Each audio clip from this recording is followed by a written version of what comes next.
مړه به شو جدا کو د یو بل شو مړه به شو جدا کو د یو بل شو داسې مو تړلي الله زړونه دي. ګرانو قدرمندو، نن موږ سره په سټوډیو کې یو داسې شخصیت موجود دی چې د هیڅ تعارف محتاج نه دی.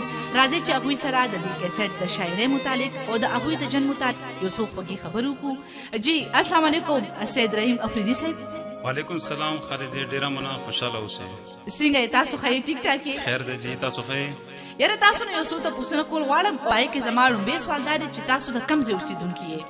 مونږ جی په قوم دمخیل ژواکي یو، د شریکېرې نه پورته په بوړه کې اوسو. ډېر ښه ډېر ښه ډېر ښه. دا راته ووایئ چې څومره وخت شو چې تاسو دا شاعري خپله کړې ده؟ د شاعرۍ سره خو خالدې زما ډېر د ماشومتوب نه شوق و او تقریبا ما 15 کالو په عمر کې شاعري شروع کړې وه. ماشاءالله، ځکه خو ستاسو شاعري ډایرکټ په زړه باندې لګي.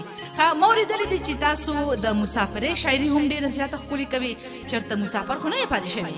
مسافري خو جی ما ډېره کړې ده. ها، چېرته؟ څه موده په کراچۍ کې وم، بیا د هغې نه بعد مسقط عمان ته لاړم. تر اوسه پورې لکه زه په عمان کې مسافري کوم.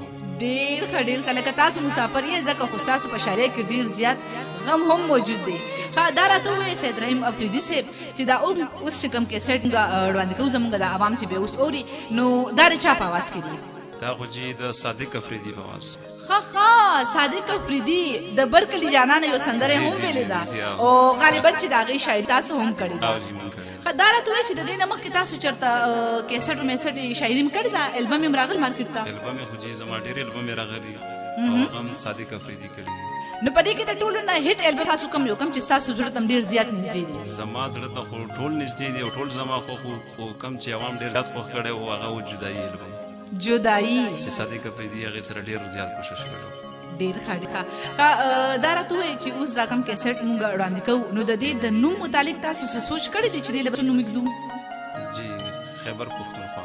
خیبر پښتونخوا، یعنې کې پښتونخوا شوه نو پښتونخوا شوه.